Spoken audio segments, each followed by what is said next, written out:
Jag minns ju den tid du gav mig life billar, yo. Nu vill jag kunna ge tillbaka allt jag inte kunna ge förut. Det finns ingen annan där som kan stå här by my side, oh why. Sättet du rör på det får mig att dö för det, baby. För de här yardis, de vill ju bara dra ner oss. Men du är fett och vanlig. Och det jag lägger av min tid, jag vill ha det. Du får mig känna safety. Jag kan nog leda, baby. Och jag kommer aldrig ändra mig. Aldrig kommer aldrig känna. Jag minns ju den tid du gav mig life billar, yo. Nu vill jag kunna ge tillbaka allt jag inte kunna ge förut. Det finns ingen annan där som kan stå här by my side, oh why. Sättet du rör på det får mig att dö för det, baby. För de här yardis, de vill ju bara dra ner oss. Men du är fett och vanlig. Och det jag lägger av min tid, jag vill ha det. Du får mig känna safety. Jag kan nog leda, baby. Och jag kommer aldrig ändra mig. Aldrig kommer aldrig känna. Jag minns ju den tid du gav mig life billar, yo. Nu vill jag kunna ge tillbaka allt jag inte kunna ge förut. Det finns ingen annan där som kan stå här by my side, oh why. Sättet du rör på det får mig att dö för det, baby. För de här yardis, de vill ju bara dra ner oss. Men du är fett och vanlig. Och det jag lägger av min tid, jag vill ha det. Du får mig känna safety. Jag kan nog leda, baby. Och jag kommer aldrig ändra mig. Aldrig kommer aldrig känna.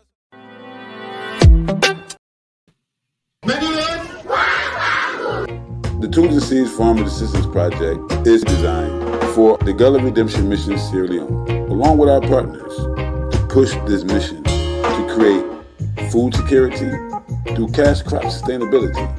Now, our program is geared not only just to farm and sell things. We are not capitalists.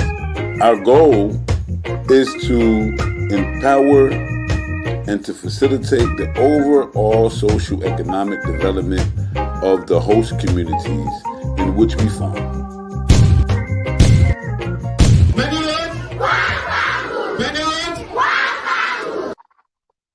Yeah, many roots.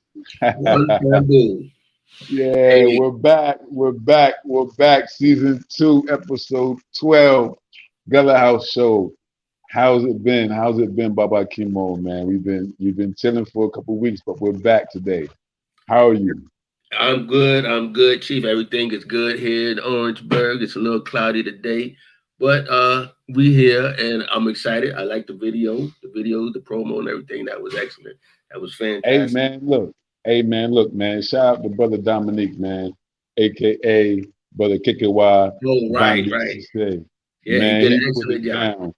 Dynamic brother, man. Just to give him a good shout out, man. He got a background, of course, in video production and things like that. But he's also been a volunteer. He's been an international volunteer. He's traveled around the world and lived in different African countries and given of his, his skills to different communities. And he recently traced back his roots to the Mende people of Sierra Leone. And we had the honor through Gullah Dugu and, the Gullah Redemption Mission of bringing him home and finding a way to connect him to the people of Belebu, Tunkia Chiefdom, Kinema, in Eastern Sierra Leone. Very powerful brother.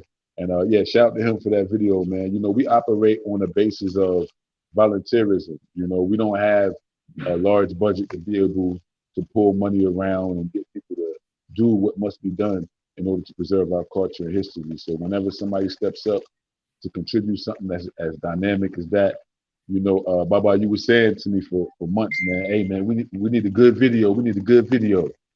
And I said, I got you, cuz, I got you. He came through for us, man. He surely did. He did an excellent job, man. Shout out to him. Shout out to brother Kiki Way. He did a wonderful job.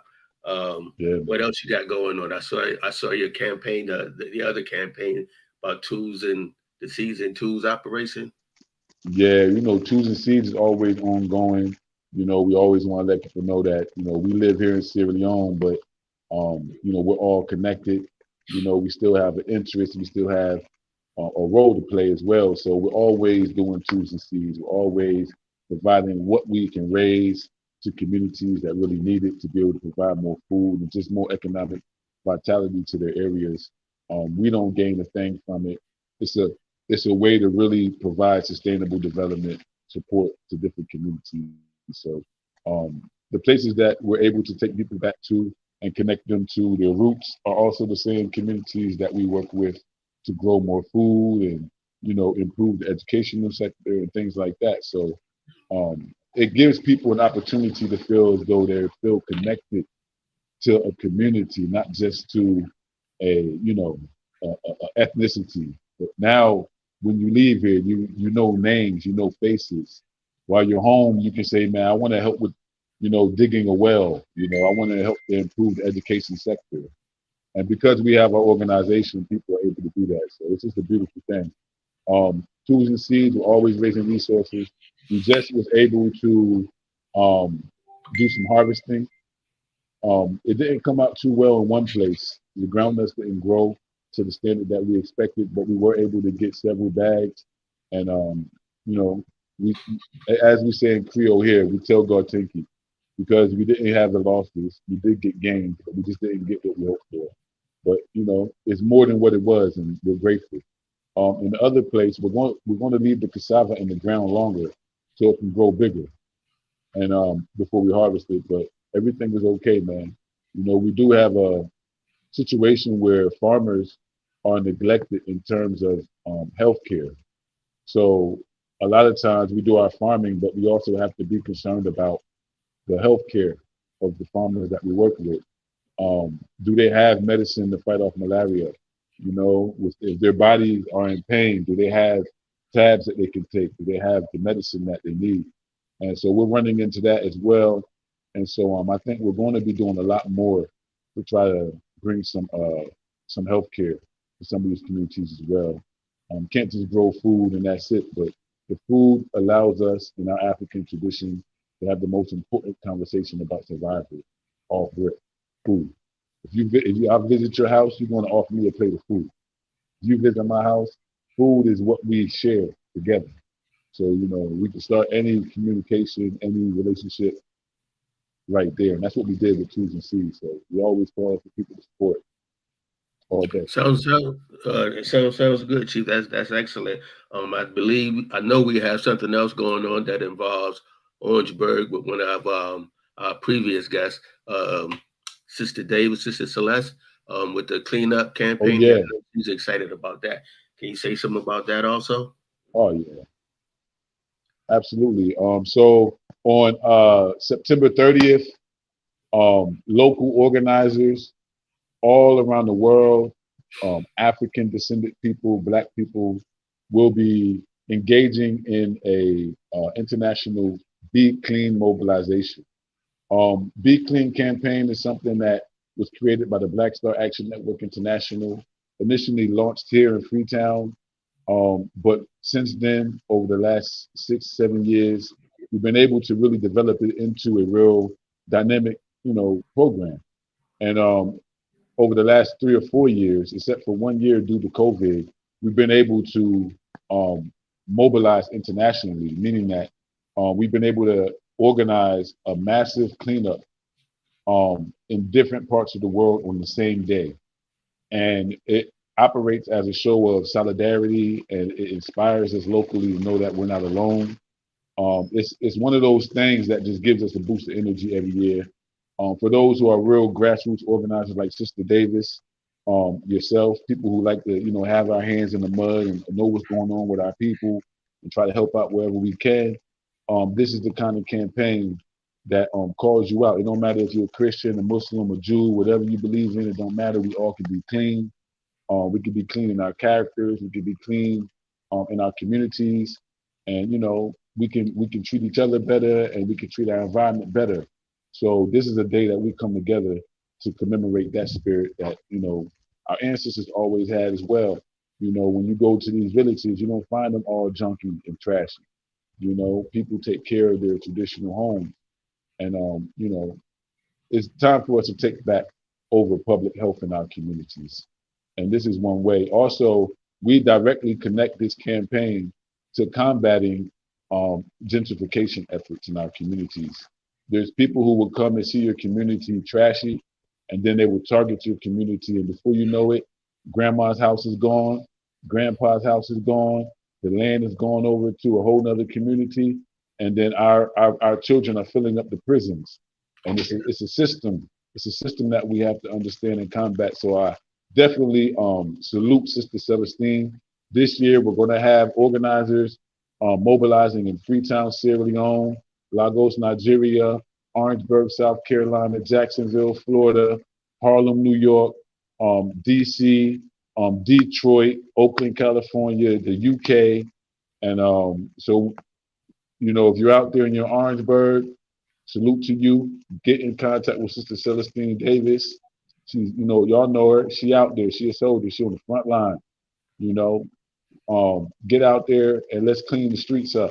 Let's just show our people that we can still do stuff like that. Because sometimes we forget. Sometimes we think all we can do is bleed in the streets. All we can do is just pour out liquor for homies in the streets. Nah, man, we can clean up. We can clean up and we can clean our character.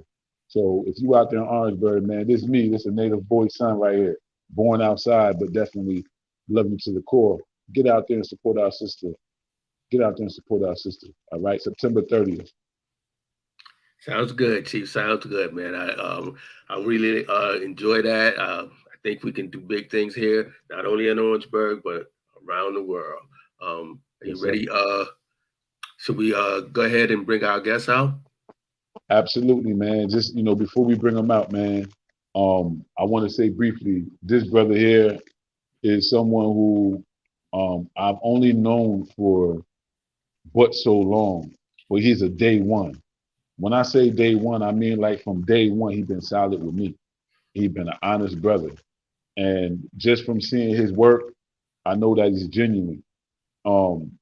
Just like me and you, cuz, man, we started out just trying to learn a little bit more about ourselves, you know, have a better appreciation for our culture, but it turns into something mystical at, you know, at the end of the day. You know, when you keep going on that path, man, it just leads you places. And it's beautiful to watch it happen to other people, because then I know I'm not tripping, you know? Oh no. But Well, you're absolutely right. It's been a wonderful journey so far. Also, I just want to say I had the opportunity to get with Brother Bockarie a couple of weeks ago. Him and his wife came to Charleston. I went down there to see him, and we had a chance to break a little bread together. His wife met my wife, and we just had a wonderful time. We got to talking about our Gullah heritage, our Mende heritage. We hit on a few things. So the brother wears many hats. The brother wears many hats, and we're going to have a good time talking to him today. Yes, real warrior, real soldier. With no further ado, we introduce you guys to no other than who we affectionately refer to as Baba Bockarie Jombor.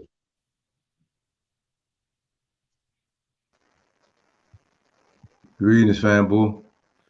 Okay, Hello, Brother okay, Bockarie. okay. Good to see you again. Good to see you again. Baba, how you doing, man? Ooh, all is well, brother. All is well. Thank you for asking. I appreciate that wonderful introduction. My good brother, Man. Baba, Chemo. Always a Yeah. pleasure serving with you, Chief, man. And you a day one too. I gotta put that out there, man. Everything you told me you was gonna do, you did it, man. So I believe in you, brother. That's why I definitely support you. Everything you said, you did, man.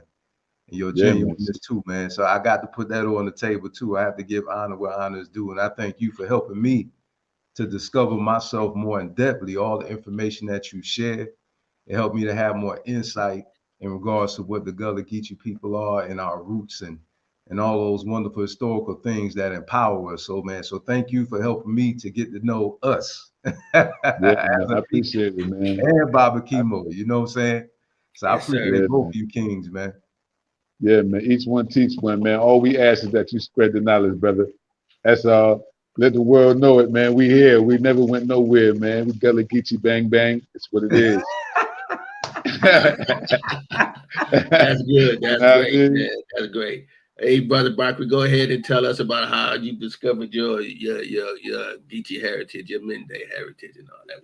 What prompted you to dig into it and everything? Sure. I love all the questions. What prompted me, honestly, it was a message by the Honorable Minister Louis Farrakhan and Malcolm X, and both of them, one after the other, I heard their content in regards to who made you be ashamed of who you are. And then they had a couple messages about why don't you know exactly what you are, and it challenged me, man. You know what I'm saying? I sat down and I thought about it. I'm like, man, that's something to really think about. Like, man, I know I'm African, but I don't know exactly what tribe I come from, you know? And so honestly, that's what has sparked it, man. My desire to know who and what I am, and having the understanding that finding out the people that you come from is more to it than just, a people. It's culture. And so I'm like, okay, once I find out what people I am, I could connect with my culture, and culture, as we all know, consists of our spirituality. You know what I'm saying? So what I did was I said, okay, I heard about African DNA through our brother that had transition, man. He starred in the Black Panther. He was the lead. Okay. Chadwick Yeah, Boseman. brother Chadwick Boseman, South man. Carolina brother. Yeah, man. I heard him talking on the Breakfast Club. He was talking about the African ancestry DNA test, and how it gave you specifics. And so I said, I'm gonna do that. I'm curious to know on my Baba side and my mama side, because I had asked my elders, but unfortunately, they didn't know. Sad to say, they really did not know. You know what I'm saying? So I said, all right, let me go ahead on and let me do that. And once I did that, of course, my results came back that I'm Mende.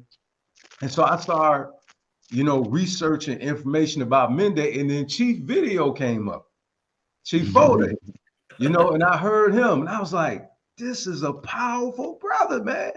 And I love the information he was disseminating. I said, man, I gotta reach out to this king. I didn't know what was gonna happen.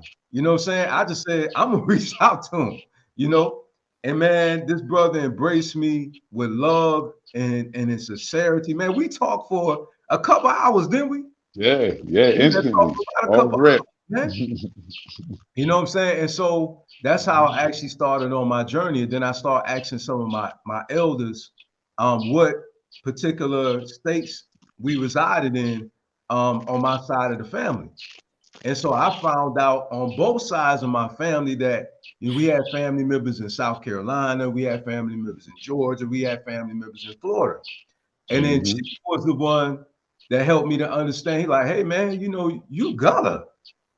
I said, word? Yeah, man.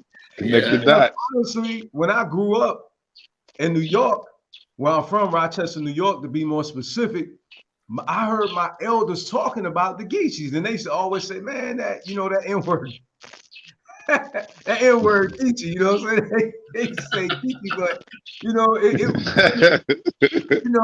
really have a positive connotation to it, you know what I'm saying? Right. That they normally said that about people who couldn't dress, and they was country or whatever, you understand? So I'm like, wow, I said all this time I heard this word growing up, and that's what I am. And I didn't find any shame in it, especially, us being the ones in America that held on to our culture, and maintained our traditions, when I come to find that out, you know what I'm saying? And so, I talked to my elder cousin on my father's side, and that's how I found out my family members in Charlotte, South Carolina. And that's what took me on my journey there to go to the International African American Museum, and so, yeah, man, while we was there, my wife, family members is actually displayed because my wife finds she Gullah Geechee too. You know what? Let's talk about that. You know what? And Let's her talk about cousin that. roots go back to Sierra Leone as well, and then I found out that my roots went back to Sierra Leone, and you know, how my ancestors, you know, and actually the ancestry DNA test led me to know this too, because I found that unfortunately my ancestors were enslaved in these specific areas and whatnot. Literally, it showed me, because I did the paid actual service, which gives you more in-depth records. And so that's how I found these things out, man. Yeah, man. Yeah, man. I salute that. You know, you said something real quick, man. You was talking about your queen and her roots. Yeah. And Yeah. and I just seen some information related to her family. Yeah, the that I Martins and the found. Polites, man. Man, I'm talking about that the owner, the people who own that family, the Ball family, Yeah. they had the largest slave auction ever in history in Wow. Charleston. They've And been around. they sold people to all parts of the South from Charleston. They had the largest one. They talk about the weeping time in Georgia, but now they realize that that wasn't the largest mass auction. The largest mass auction was the same people who held the Martin Polite family. They wrote a book about it, man. They had that book called, I believe, the Ball, a descendant of the Ball family.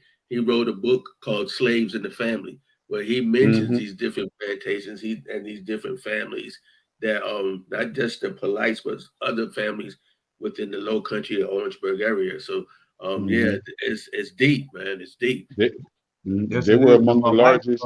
maiden last name is Gilliard too. Yeah, she Yeah, told me Gilliard is that. also as well. Yeah, She yeah. told It's Gilliard, man. So you know, they used to called her grandmother the Gullah Queen there, you know, and whatnot on her side of the family, because her grandmother on her mother's side, you know, it's her great grandmother actually. You know what I'm saying? That's where she get her roots from, and that's how she's related to the Martin Polite family, is on her Okay, mom's side. Her mother's okay, mother, of course. Her okay, mother's mother. no And me, doubt. my last So, name is my last name was, before I changed it, to Bockarie Jombor, with the help of my good brother Chief Ode and our big brother Emmanuel Say over there she said, in Sierra Leone, man. You know, it was Walden. And then I found out, like, we had Kittles, we had Jacksons, you know, we had Horns and things of that nature. So, you know, I had found out my family members were there, you know, in that yeah, particular region and whatnot. And then yeah, man. St. Augustine is mentioned literally on the map on the wall for the Gullah Geechee people in Florida. That's where my That's the grandfather, first settlement. my great That's the grandfather. first.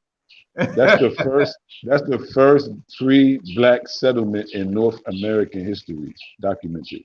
St. Augustine. You know what I mean? So we got to understand these things. We have these histories behind our lineages, but we haven't done the research and we didn't inherit the knowledge. So you know, just hearing the different stories, it always gives me more inspiration, man. I want to ask you, does it feel like a double Sankofa to you? Because for me, it's always felt like a double Sankofa. I'm like you. I'm the descendant from the Great Migration. If you go back to my mama generation, she was born under segregation, 1945 in Orangeburg, South Carolina. You know what I'm saying? But me, I'm Yeah. born in the North, and I didn't know too much about the South other than visiting and things like that, right? So for us coming from the Geechee diaspora, the Gullah Geechees in Chicago, and they find themselves to be Geechee descendants in Las Vegas and New York, Rochester. You know what I'm saying? Does it feel like a double? Does it feel like a double Sankofa? Because for me, it was like, damn, I gotta first trace my genealogy back to know exactly what my truth is here in America, and I found myself to belong to this distinctive group of Gullah Geechee.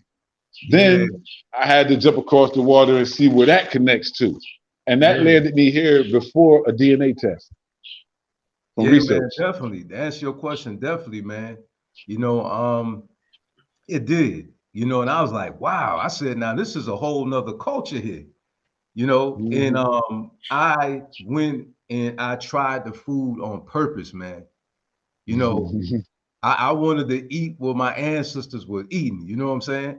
You know, and I'm a vegan now. I know my ancestors wasn't no vegan. But you know, I tried that, man. Yeah.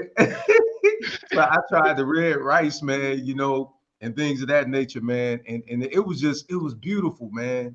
I just Yeah, felt the man. energy, man. I felt the connection. I honestly I felt at home, you know, Yeah, and to see you all was of us, like everywhere you turn is us. You know what I'm saying? Mm-hmm. I Mm-hmm. love that.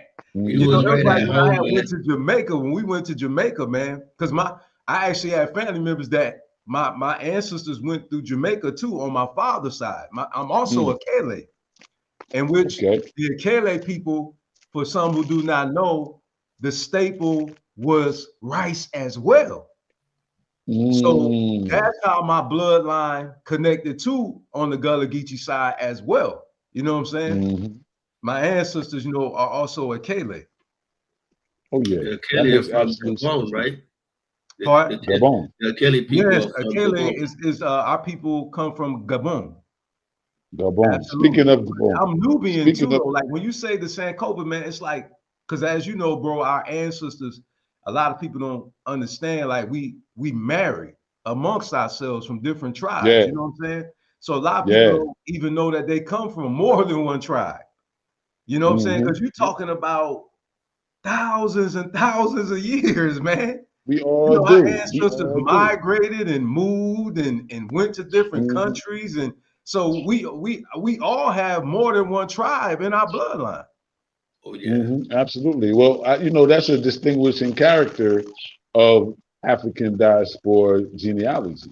You can go from Canada to Brazil and take DNA tests, and we're all going to be comprised of basically the same regions in Africa. And the only difference is going to be what Europeans and what indigenous people might be up in there. There's no Yeah, difference between us. There's no difference because we're mixed all up now. Before we mixed, there were differences. But in the diaspora, those genes mixed. We are genetically Pan-Africanists, as Baba Ajamu was always saying. Genetically, we had nothing to agree to but something that was inclusive of many. And that's the that's beauty a of fact. Gullah Geechee, because Gullah Geechee is the culture and the language and the people that you would meet already in Charleston when they pulled you off the slave ship. Mm-hmm. It was the culture that you had to know how to understand at least what your black people were saying and what they doing, so you can understand how to get in where black people fit in. You had to know the Gullah Geechee way. It was a matter of survival, Yeah, yeah, And for real. so when you think about it, it's like, yo, the same thing was in every major slave port in the Caribbean. Why wouldn't it be in the slave ports here? You know what I'm saying? So Indeed. for, for sure, man, for sure. It's so much heritage there now.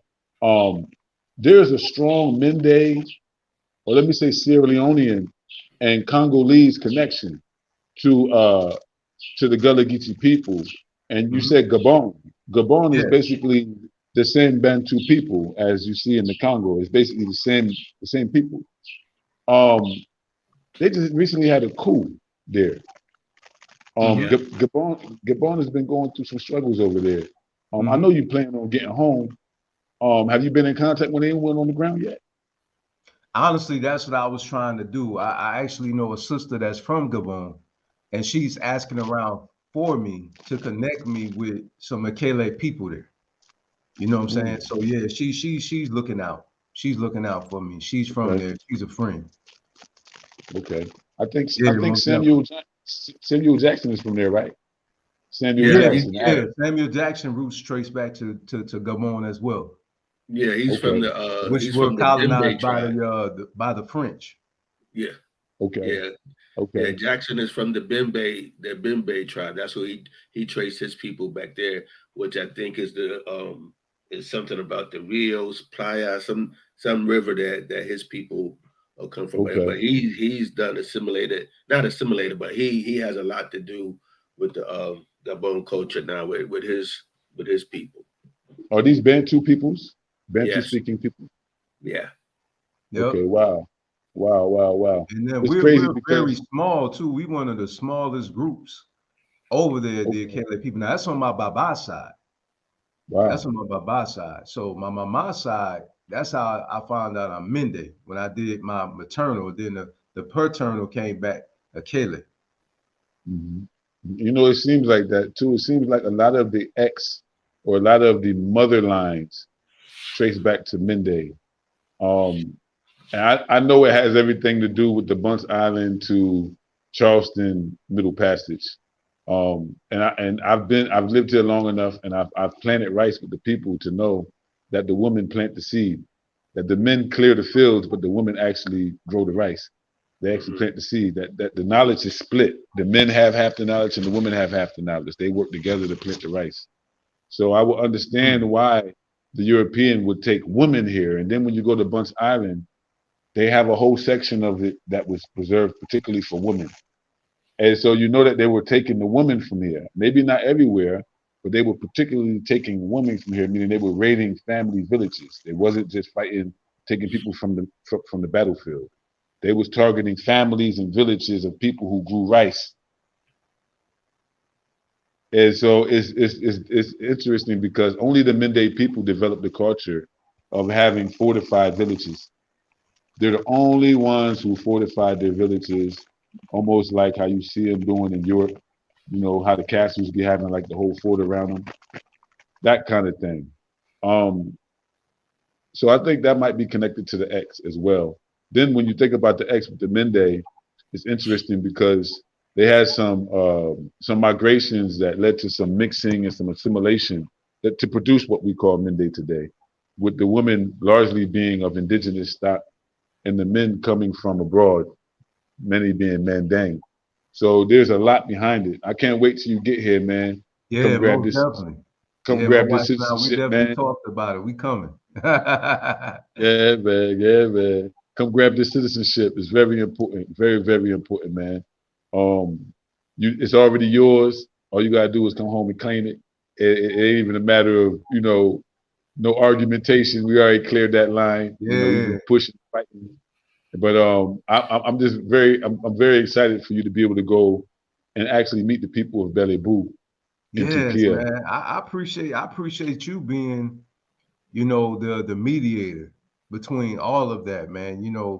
And anybody that's listening, that's the reason why I personally co-sign, you know, on my brother Chief O'Day and his wife, Linky, you know what I'm saying? Because you both have been genuine and you both have been sincere, and you both have shown nothing but love, man, and you put in the work, you know what I'm saying? And you guys helped me to get my name, before I even got there, you know what I'm saying? Because I couldn't wait, man. I'm like, I got to get these European names off of me.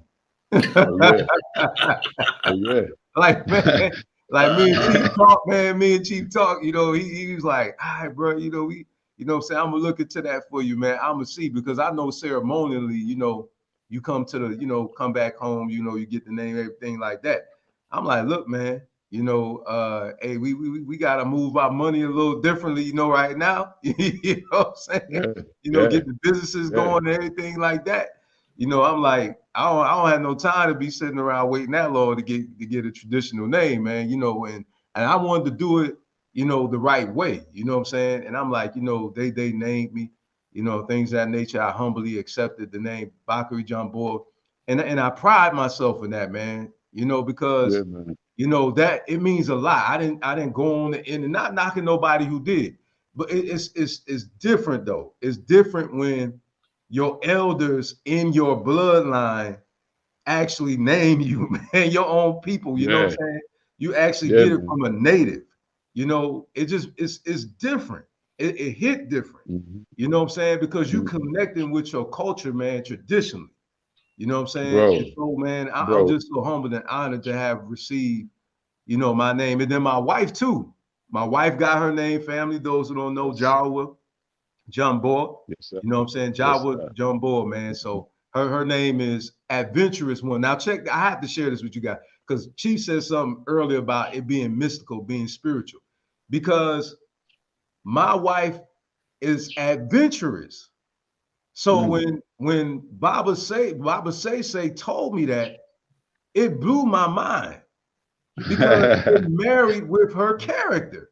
Because Yes, my sir. wife is a Sagittarius, man. She very explorers and adventurous. I said, I ain't tell this man that.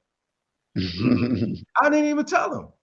You know, and the same thing with my name and whatnot. You know, they chose a few names for me. You know, and the warrior name. You know, I had to have the warrior name. I want the warrior name. You Yeah, know, and then man. you came up with the Jombor, man. I was like, yeah, I accept. I accept. I humbly Hey, accepted it, man. even the Jombor, you know, Jombor or Jombor Boy, that's the full name. That name right there is legendary. The Jombor Boy, he's the actual founder of Bele Boo, and he was a conquering warrior. He had his people, but they was moving around doing their thing. And so John Book Boy was actually a name that was given to him for being a great warrior. It wasn't his actual name, it was his warrior title. So Hmm. John Boy, I think one means to gather them up, That's and right. another one means another one means to swallow them whole. So that's the kind of warrior he was. He make gather them all up, swallow them whole. That's how they seen him in Mende Hmm. tradition. And so the village that he founded is Belebu. And Belebu is a certain tree. Bele, it's the Bele tree. So when you say Belebu, it means under the Bele tree. The Bele tree is unique to the Golai rainforest. Those are Golai Mendes. Those are the traditional ancient Mendes. Before Mende was a name, they was there. Wow. That's Man, I love it. excellent, See, man. this is why I love listening to this brother, man. This is hey This is man, it why I love reminds the me. information he Yeah, shares, always captivating and empowering, so detailed, man, and historical, man. You know, It, it, it, it, it touches to the very core of your being. That's why I support this brother, man. yeah, man. it reminds me of Yeah, when man. Katia gave me my name, Chemo. Chemo. How you say the last name, Chief? Pronounce it for me, Majoy. Chief, Mm-hmm. you heard me? Chemo more joy. Yeah. See, Fatia gave me that name, and when she told me the meaning of it, man, I was surprised as well because Majoy Oh means yeah. to put flowers on the graves of your enemies, and Oh she yeah. she gave me that name. And Chemo itself is the chief elder, and Chief that's what elder. Chief been calling me from day one. The elder in the family now And I since never the said that to her. I Wow. yeah. never She said never that to said that. Fatia. I never She said never that. said that.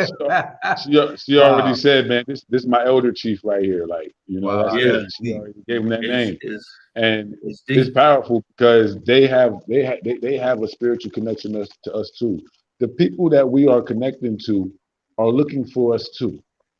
See, me and Baba, we actually took different tests than African ancestry.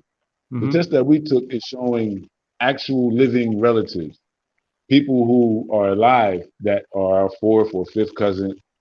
And man, from the research that we have, not only from our test, but from the test that other relatives allow us to have access to, it's absolutely true that we come from all over West and Central Africa. But No doubt. there's a very strong concentration around what's today known as the Golai rainforest. Fatia, she's from lower Bambara chiefdom. Mhm. Bambara. If you know about Bambara, they're from Mali. That's the language they speak in Mali. That's Their exactly what she tradition, said. their tradition is that they were Mandingos who migrated over, fought war, and then assimilated. And then their last name means we put flowers on the graves of our enemies. Mm-hmm. So there's stories behind these names, and these are real people who connect to the Manding Empire or the Mali Empire, as we typically say. Most people know about Mansa Musa and gold, and that's all they think it is. But we're talking about a high civilization, I would say equivalent to what you find in Kush or what you find in Ethiopia. Hmm. I'm talking about the ancient society And that that's who existed we for are too. thousands My of wife and I, years. we Nubian. We both Oh Nubian. yeah, We took the there's a connection. it's this test we took through my wife, she out there. HB, I need you to post the name of that company. I always forget the name of that company that we used to trace our DNA. But like you said, the warrior side, like being Mende, like our ancestors coming over here on the Amistad. Mm-hmm. You Mm-hmm. know what I'm saying? I think Mm-hmm. that's another thing too, man. It's amazing how they literally mentioned the Mende people in the movie Mm-hmm. when they Mm-hmm. when they had did that court trial in the movie. you know, and they literally mentioned the Mende people, you know, so that's encouraging to know that historically we fought. And to me, that has some significance because we're always, you know, taught like as if though we just laid down and let them come in and just take over. And that just, it's not the case. You know, we actually fought for our freedom, man. You know, we fought for us not to be enslaved. We're technically prisoners of war. Yeah, absolutely. You know, absolutely. because our ancestors actually fought. You know what I mean? And that's where a lot of us get that warrior fire from. That's why a lot of us are rebellious to the colonizers' way. Because a lot of us still have that fire in our DNA of our ancestors. You know, and if we look at it, we pay attention, there's always a warrior resurrected in our family. There's always a warrior who have the spirit of the ancestor inside of them to rebel and to fight against the oppression of our people. Historically, you can look at it.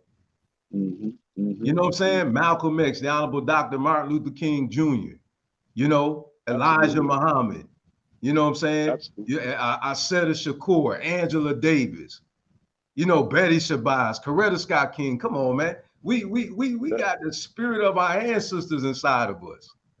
Absolutely. And they actually came to me, man, when I venerated them, and they came to me, surrounded me, spoke to me, talked to me. It's not a joke, it's not a game, it's not a movie, it's real. And they didn't come and hurt me. They came and gave me information. I literally started talking to them in our ancient tongue, and I didn't learn that. Where did I learn that from? Wow. And we start communicating in our ancient tongue, and even in the dream, I'm like, what in the world? Like, where this? I mean, it just literally came up out of me. We started talking, surrounding me with their ancient garments on, like you seen in the movie Shaka Zulu.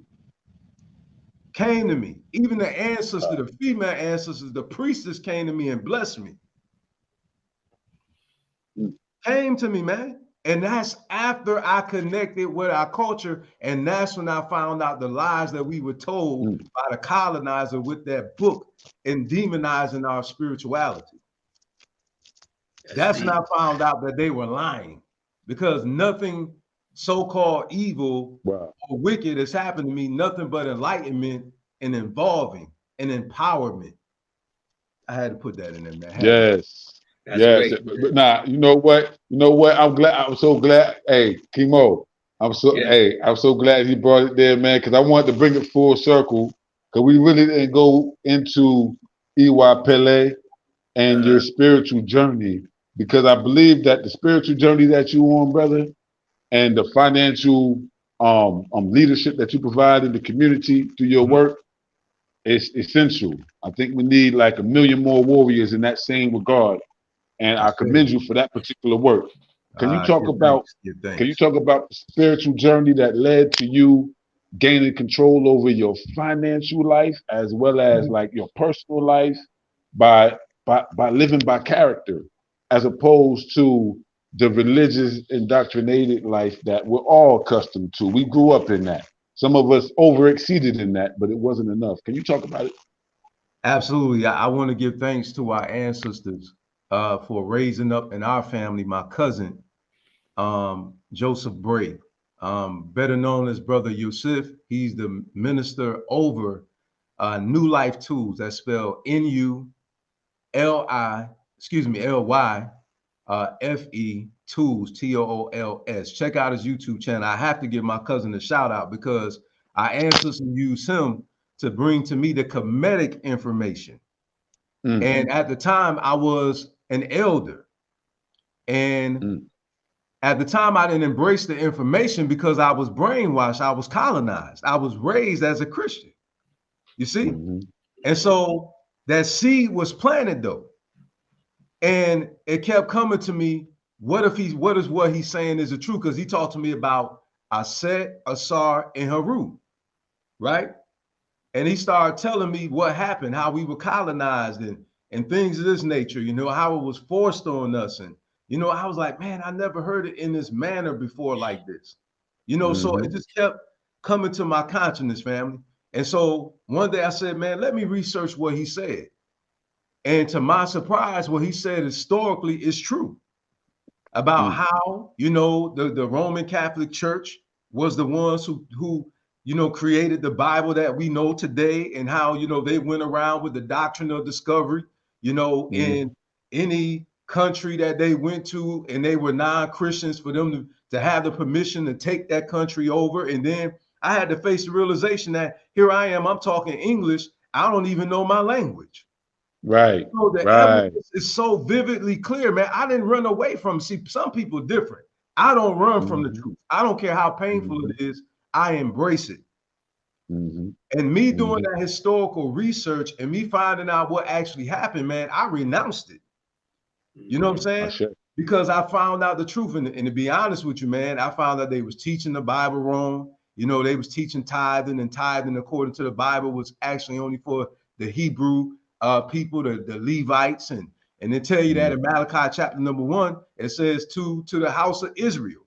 And then you start learning that, you know, tithing wasn't money like they said. It was oil, it was grain, and all these things. And when I did my own research, and I see how I've been lied to for years, unintentionally, but it still doesn't negate the fact it was still lies. You know what I'm saying? And so I renounced it, man. You know what I mean? And so what I did was, it was a sister that we are friends with named Keisha Muhammad, and she talked to my wife. My wife had talked to her, and she told her about Ifa. And so my wife and I went on our journey, and I started studying Ifa.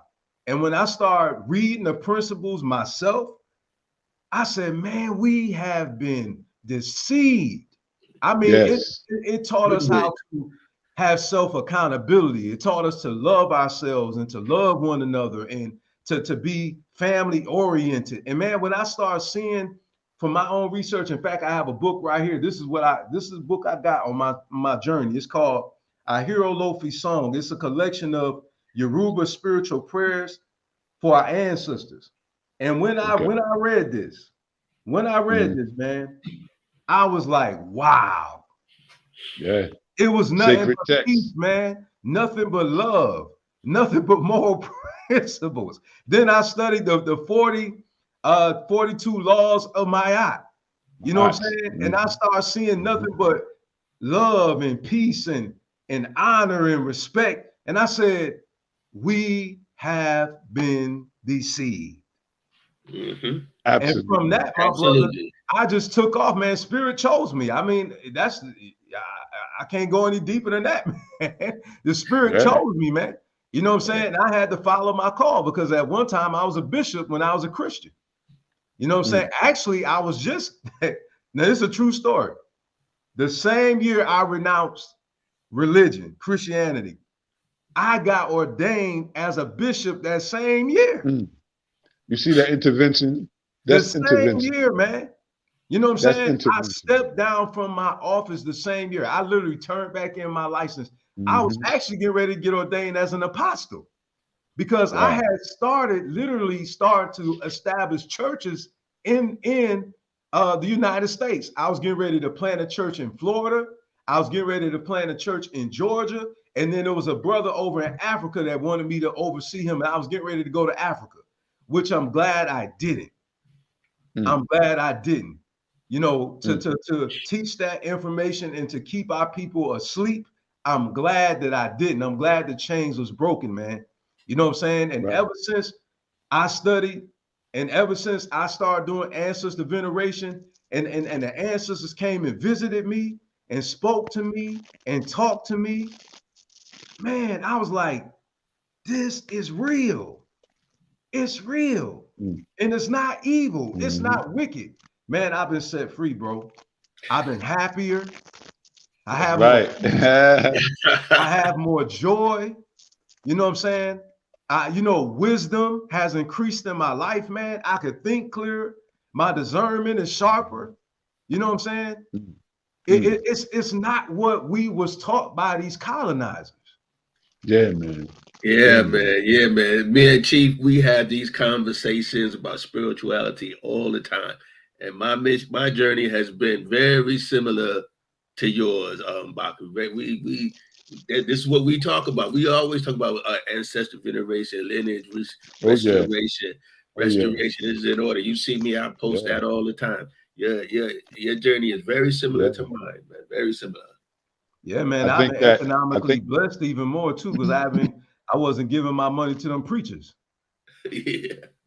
you know what I'm saying? You know what I'm So I saying? mean, the lights and your water being turned off, you know what I'm saying? Come on, man. Oh, the devil did it. No, you did that. Because you didn't pay Yeah, your bills man. like The you were real supposed to. You know what I'm Yeah, saying? It gives you man. sense, man. That religious stuff robs us of our common sense.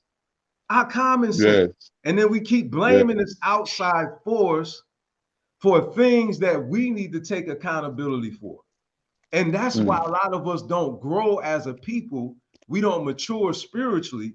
You know what I'm saying? It's because we keep putting the blame on this outside force instead of us taking responsibility. No, it's not the devil, it's us.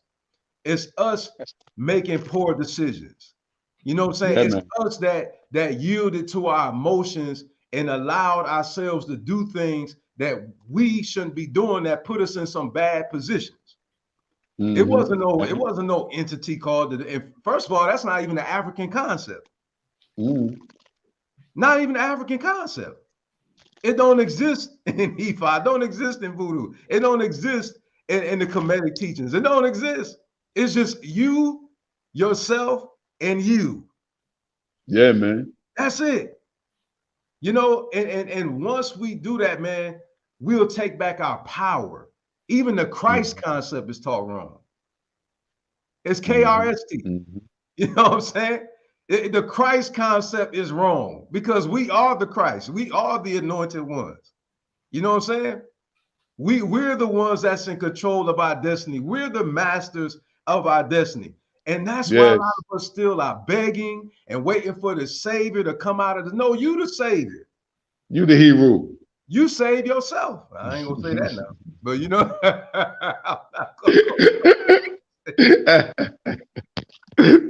Hey, I ain't boy. gonna say that. I'm in there. I'm not gonna say that.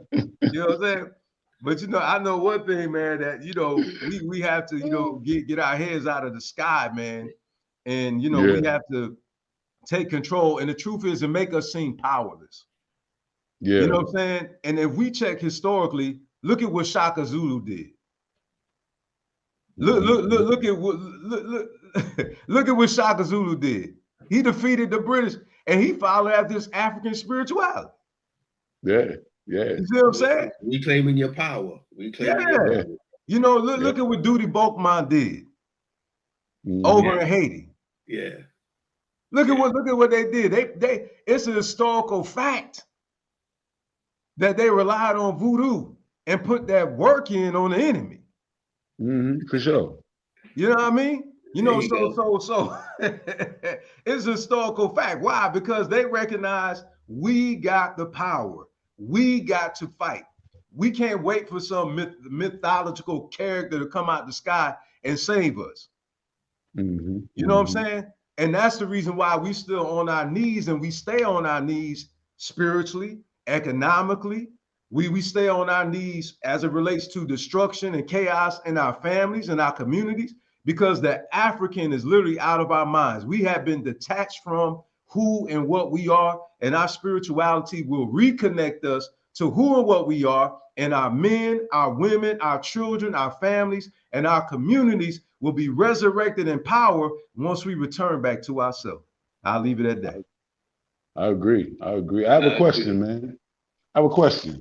In light of the Christianity, right? Because historically, the church has been expected and has played a certain role within the community, outside of the doctrine, outside of the actual place.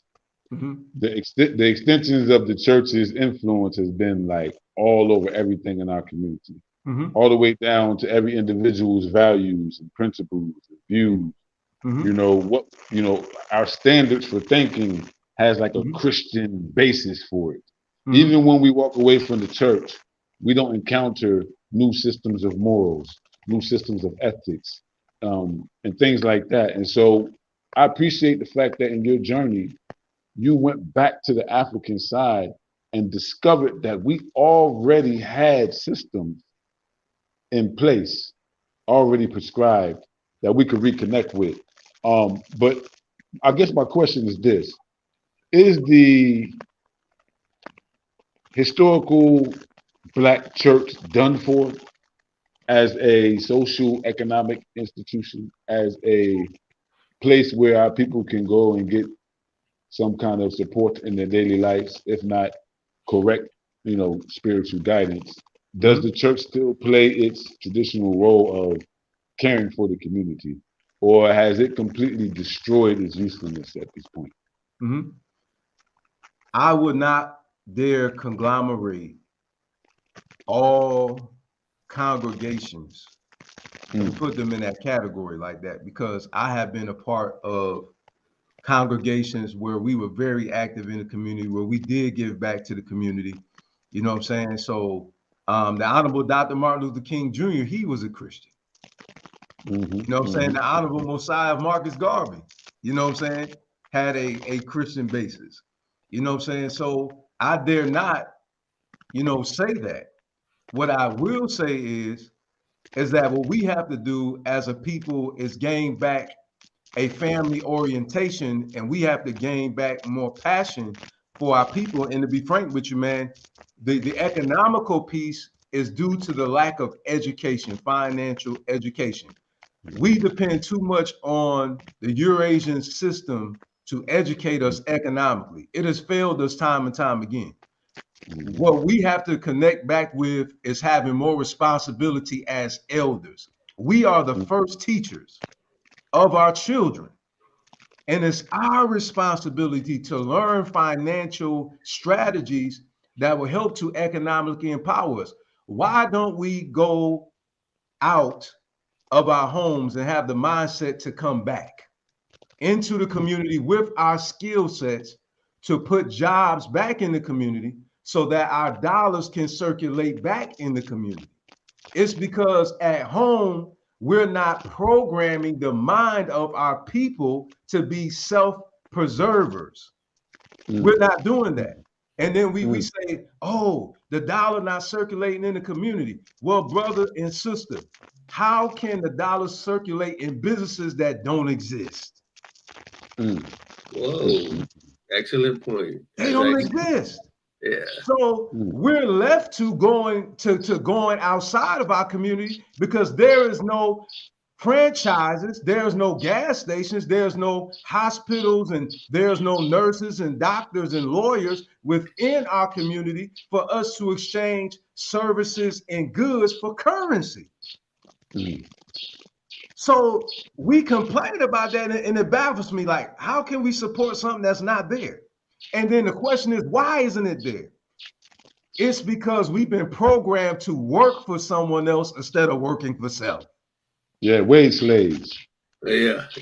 We got to start at home. So we got to teach our children, learn your trade,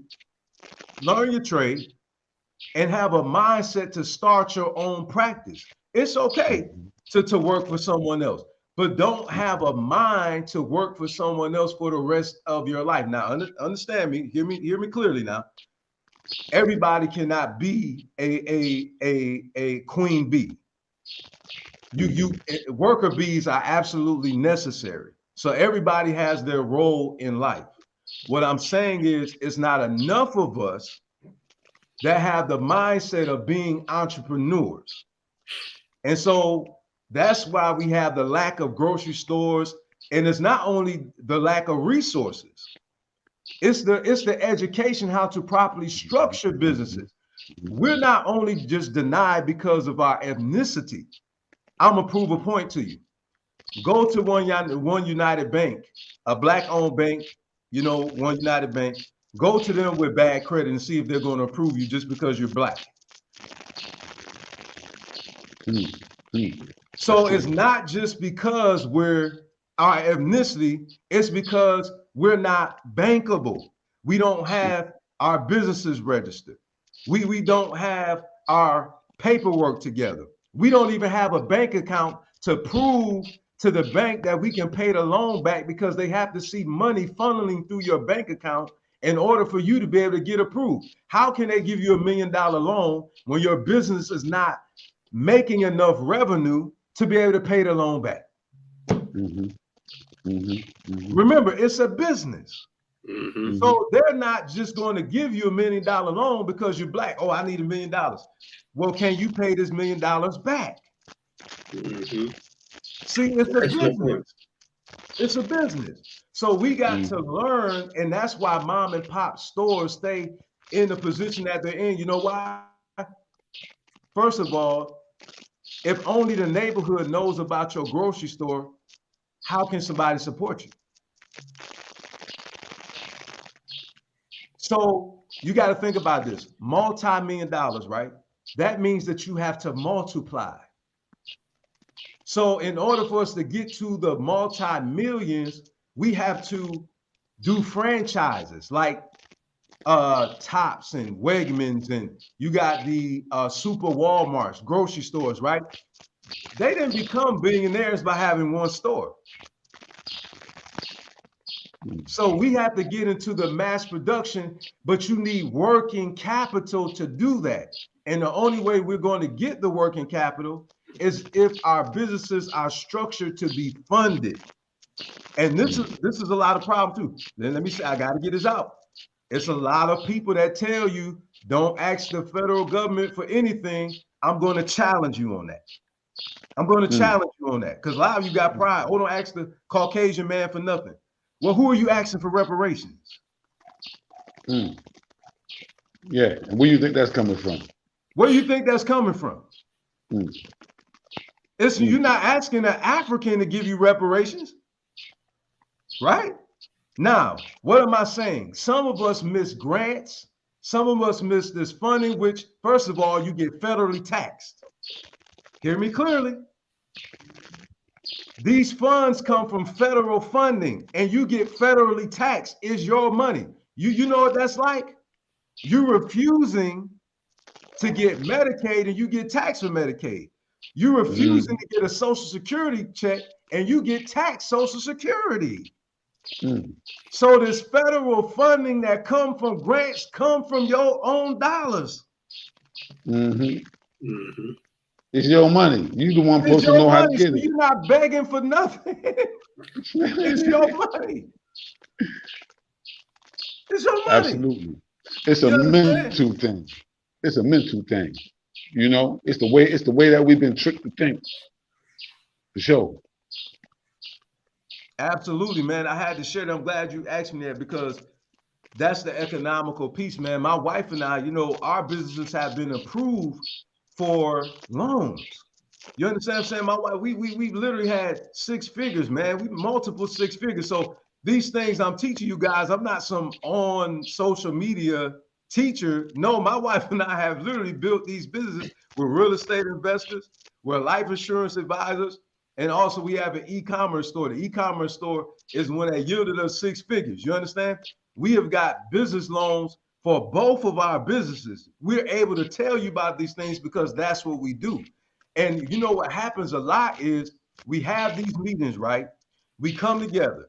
We put our fists in the air, Black Power.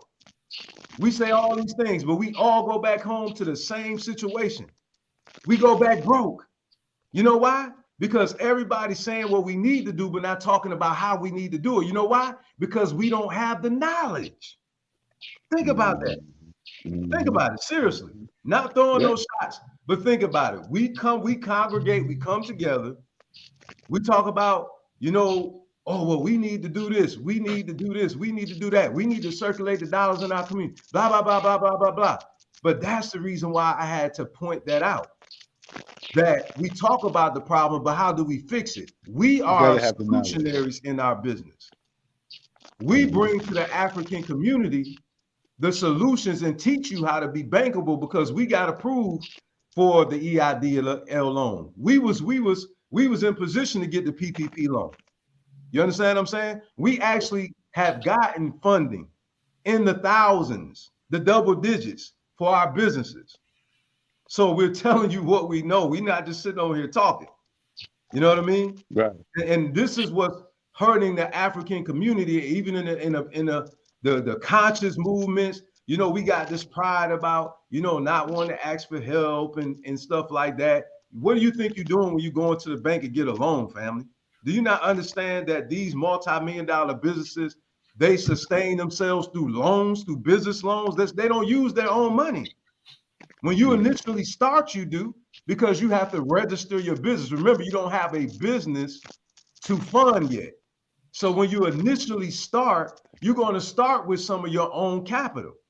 But when you get your business structured and you register your business with the state. First, before you do that, you got to see if your business name is available. You go to your state secretary site, see if your name is available. Register your business. You're going to get an employer identification number. Then you go to Duns and Bradstreet and you get your business credit number. This is what banks look for you to get funding in certain cases. They're going to ask you, what is your Dun and Bradstreet number? So you can start getting business credit. Why? Because you're going to exhaust your personal funds. Your business is supposed to be paying for your personal expenses, and your business is supposed to pay for your business expenses. You have to scale your business up to that point to where you're able to live off of it. Let me tell you how we did it. That's how we did it. My wife has came off her job 4 years ago. My wife has been self-employed for 4 years. 4 years. I retired in 2015. I haven't worked a job since 2015. So we're telling you, you have to learn the system. You have to use the funds, because if not, your personal funds are going to be exhausted. And this is the reason why a lot of our businesses fail, because we don't have the structure to get the funding. You have to learn these things, brothers and sisters. You got to learn how to fund your business. That is the only way you're going to scale your business to the millions, is you get business credit, business funding. And not only that, when banks look into your bank account, you have to what's called retention. So you got to have money in your bank account when you go get certain loans. They want to see you hold on to at least $10,000 to $15,000. When you go in for 6-figure loans, 7-figure loans, you literally have this called retention. You just can't you can't just have revenue. When you're going for these high 6-figure loans and 7-figure loans, the requirements get more stringent. Okay. You see what I'm saying? So that's the reason why I had to drop that jewel real quick, man, because I get tired of seeing us get shut down. And even in the conscious community, you got entrepreneurs, their businesses don't go nowhere because they're not structured properly, because it's too much pride. I'm not asking for nothing.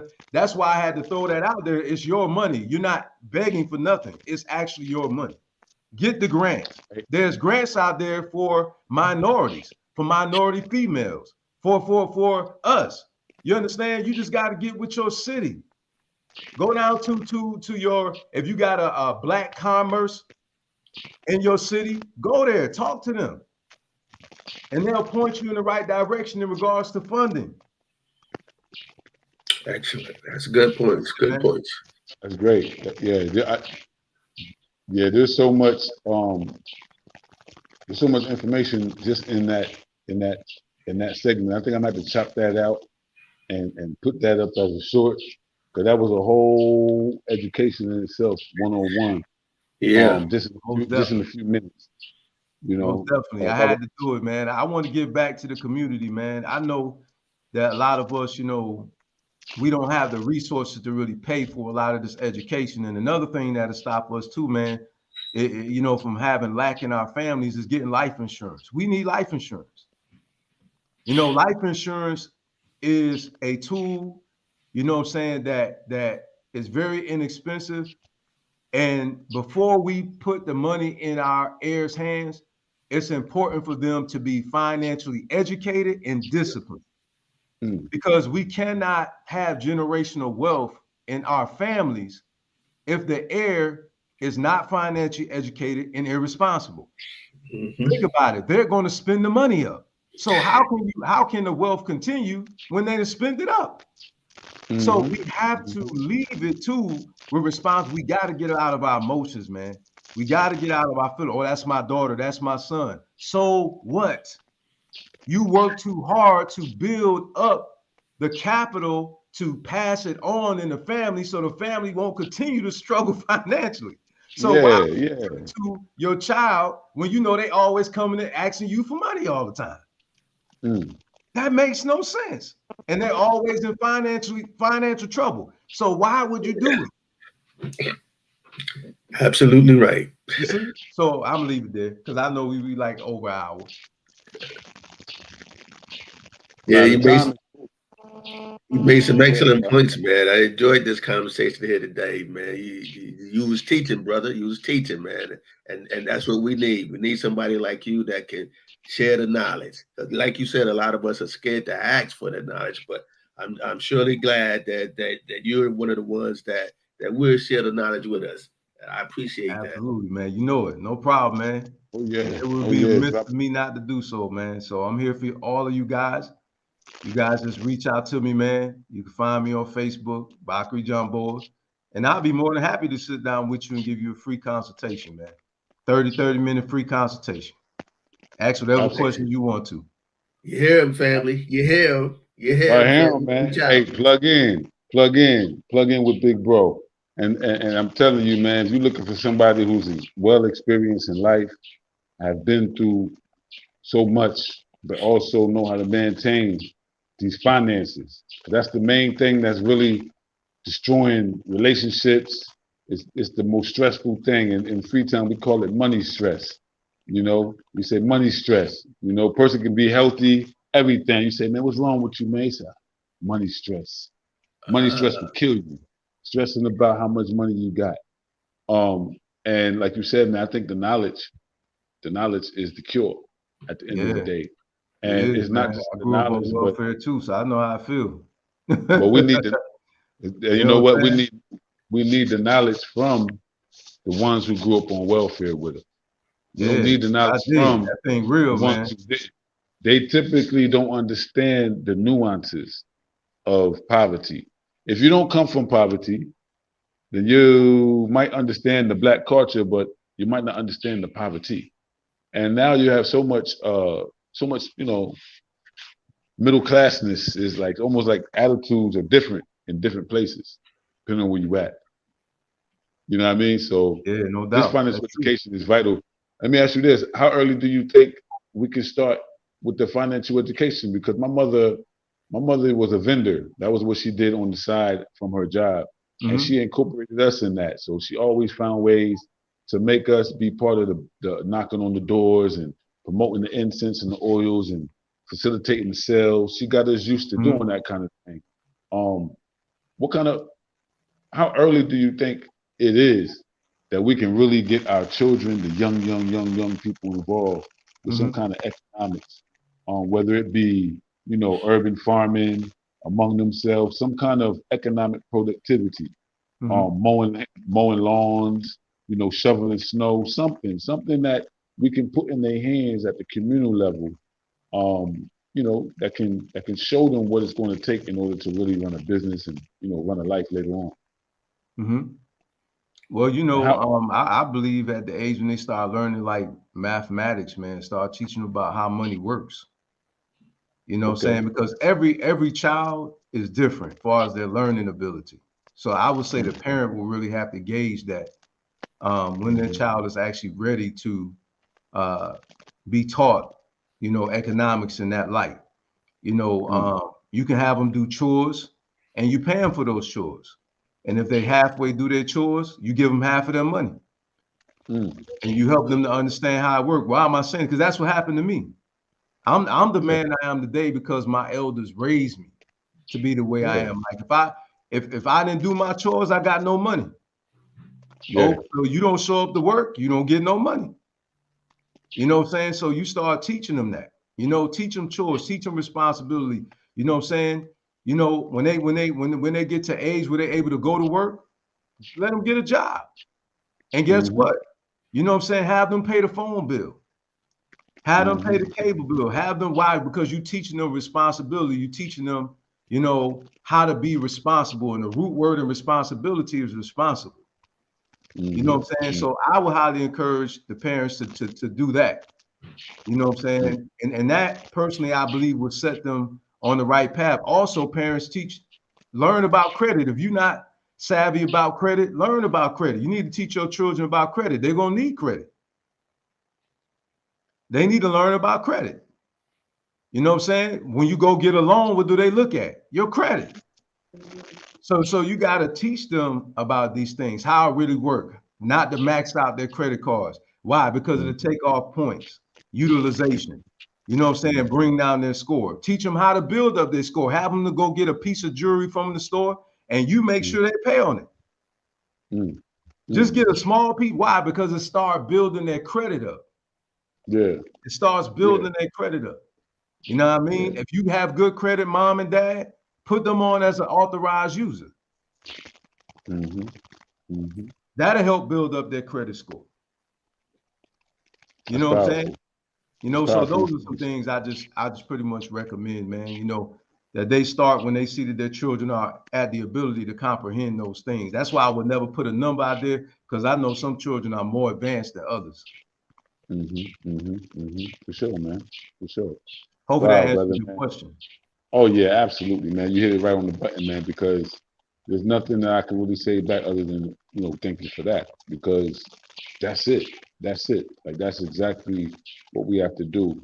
The individual responsibility of the parents and the people in the children's life, and, you know, moving at their pace is very important, but making sure that that responsibility, that they understand that you work for your money, is very, very key. You know, that really is not installed, and people think that, you know, a lot of people leave their children to figure it out on their own. I think it's the most careless thing. You know what I'm saying? Leave your children out there to figure out the world of finance on their own. You know, man, that it's a setup.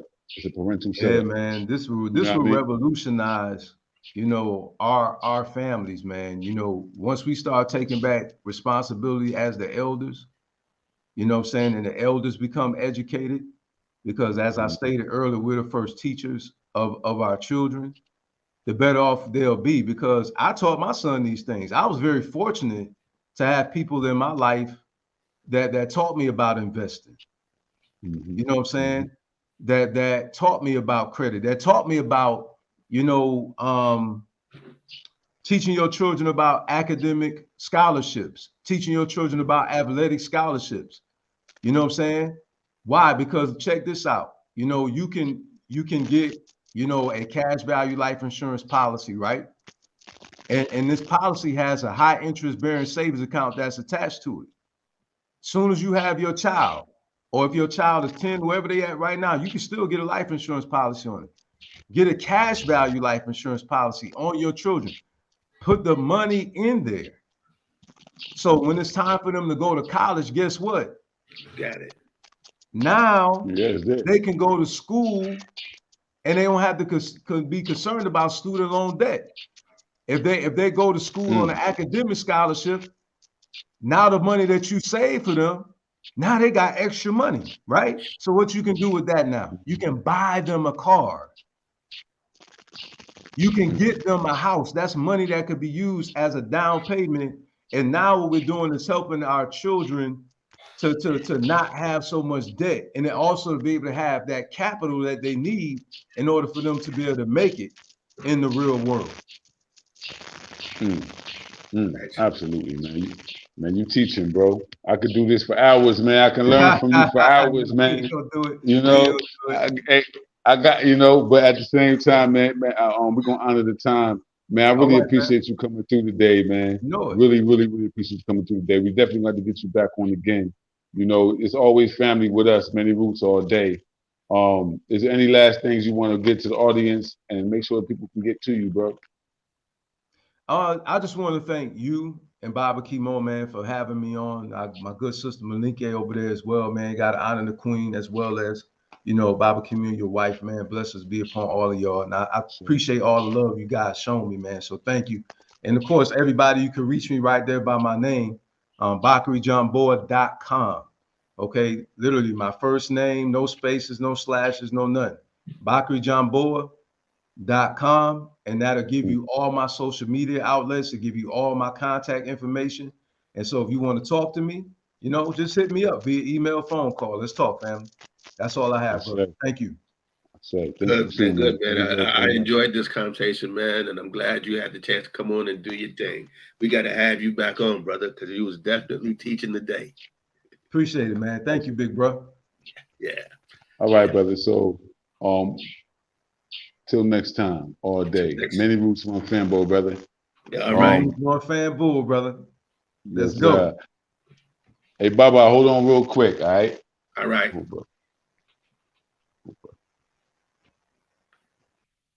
All right. So, Baba. Yes, sir. Man, how you feel about getting back on this show right now, man? This was a smoker, bro.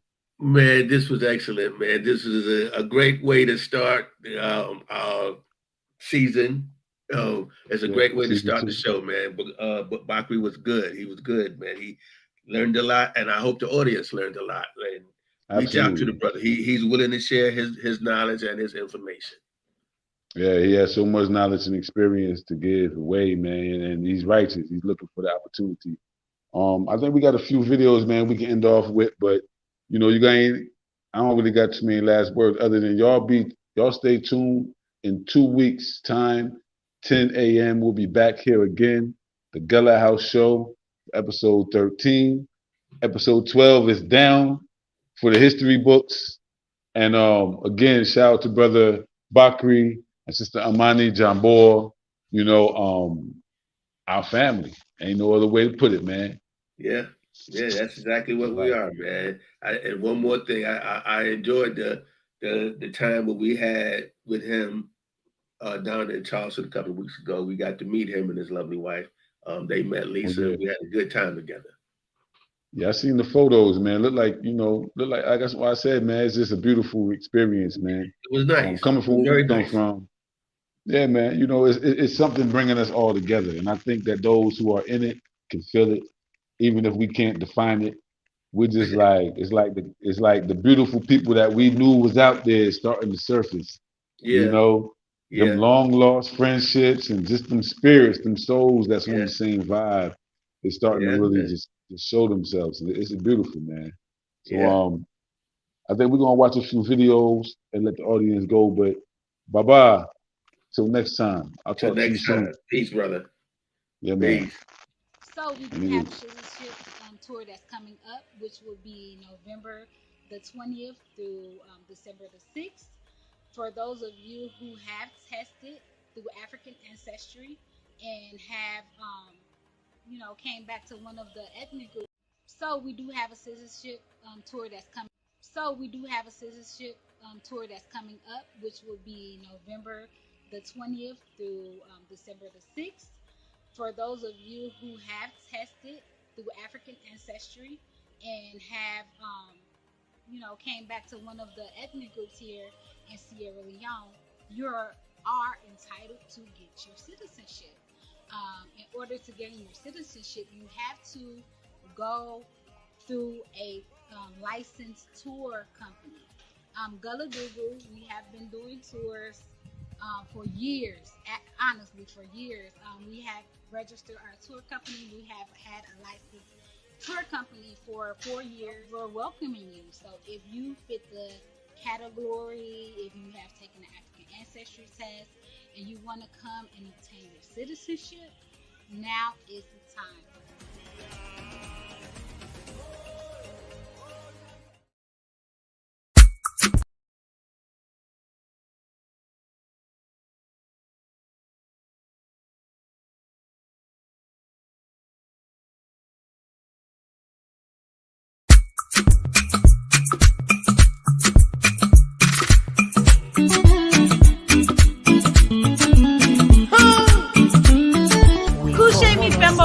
This is Kenya. Welcome to Sabi Salon.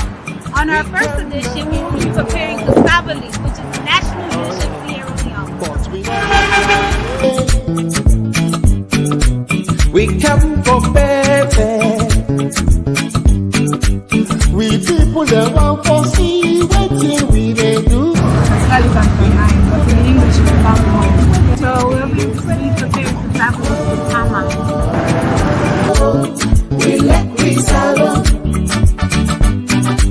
now, yeah, yeah. Okay, so we're here now at Congo Market. So we're gonna go do the buying for the cassava. We come on a salon. We come to England. Oh yeah, but we don't run away. We acquired cassava leaves and obtained 3 cups of nene color pepper. Afterwards, we took the cassava leaves to be ground. We people them want to know what we dey say. So now I'm what's up,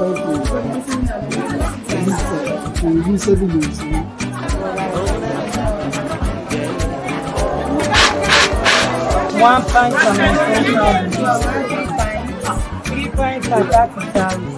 We purchased 3 cups of groundnut for the cassava dish, along with 3 pints of palm oil, 4 cups of rice. These items are intended to be cooked and served alongside the cassava leaves. To enhance the flavor of the cassava leaves, we incorporated various types of Maggi seasoning and diced onions. We acquired dried fish to be used in the cassava leaf, as well as crab and raw fish for making the fish ball.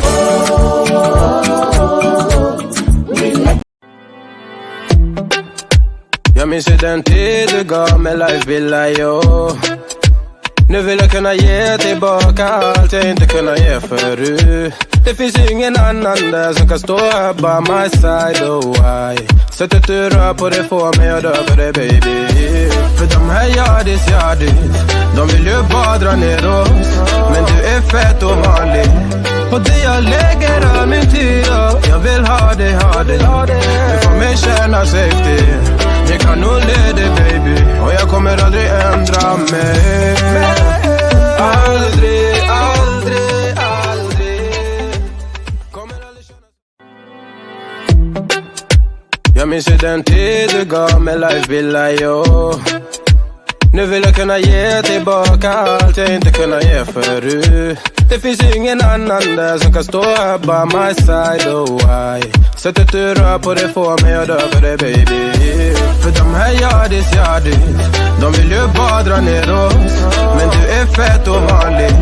Och det jag lägger all min tid på. Jag vill ha dig. Du får mig känna safety. Jag kan nog leda baby. Och jag kommer aldrig ändra mig. Aldrig.